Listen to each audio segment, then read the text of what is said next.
how much FTX spent on celebrity endorsements and arena naming rights, really targeting residents like myself and others, in my community. Naming rights of the Miami Heat arena, I think you all spent like $135 million. NFT partnerships with the Golden State Warriors and Washington Capitals. I think $210 million sponsorship of the Mercedes. I don't know, it's some little long line here. Endorsements and ads with Tom Brady, Naomi, Stephen Curry, Larry David. It goes on and on. Do you know the total amount of FTX, how much they spent on sport endorsements and arena naming rights?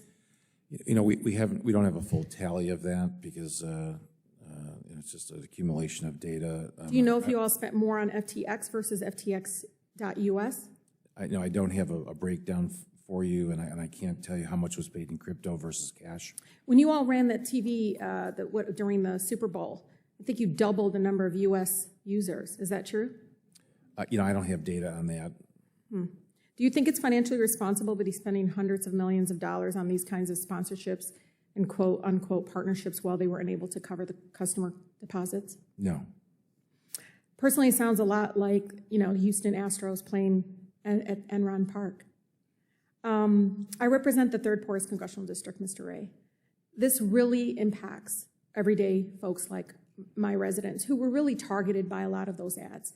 The crypto industry has spent millions on this marketing, and one of the things I read, which was really taken aback, and I know Madam Chair might have heard, but the Ontario teachers' pension had to write off $95 million. These are teachers.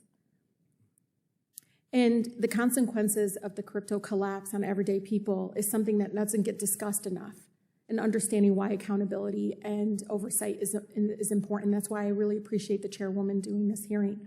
The idea that cryptocurrency can be a solution for financial inclusion is not only laughable, it's dangerous, Mr. Ray. These get quick rich kind of ads and targeting my residents, it is predatory. And quote my friend Senator Warren, it's bullshit. And let me talk about that BS a little bit.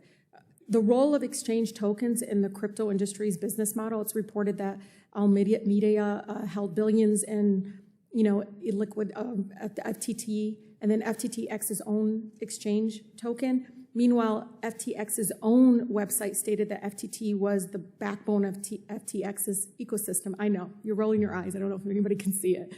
But the price of FTT traded in the high 70s over the summer. But by the start of November, it hovered, I think, around $20, and then the collapse in value triggered a so-called bank run-like situation. And then right now, FTT is, I think, valued at just over $1 per token. Is that correct? That's correct. Clearly, FTX had an interest in inflating the value of their own token and it seems in hindsight that FTX was being propped up by monopoly money. Is that correct? There may be a pattern there, yes. Mr. Ray, have you discussed in length how FTX.com is siloed from FTX.us and FTX.us users? Well, structurally they are. They do share a common environment, the AWS system. Can FTX.us, users though, could they trade with FTT? Is that? On their particular exchange, which would be the FTX.us exchange, yes. So can you describe how FTT's collapse in value has affected FTX.us silo and how it's affected U.S. customers' residents' ability to recover their funds? We don't have a full accounting of what crypto assets are within each silo that back up those customer accounts.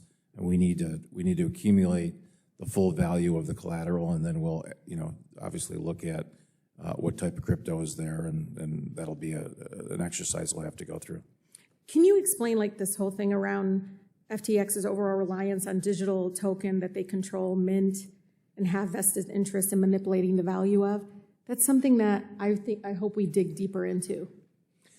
I've seen stories about that, and I've read quite a bit about it. We have not done a full investigation into what was going on in the marketplace relative to the various tokens. I know that's of particular interest to the regulatory community. Some of this may have played into what happened in terms of the downfall of FTX and other crypto companies. So it's certainly something we're going to investigate. Thank you.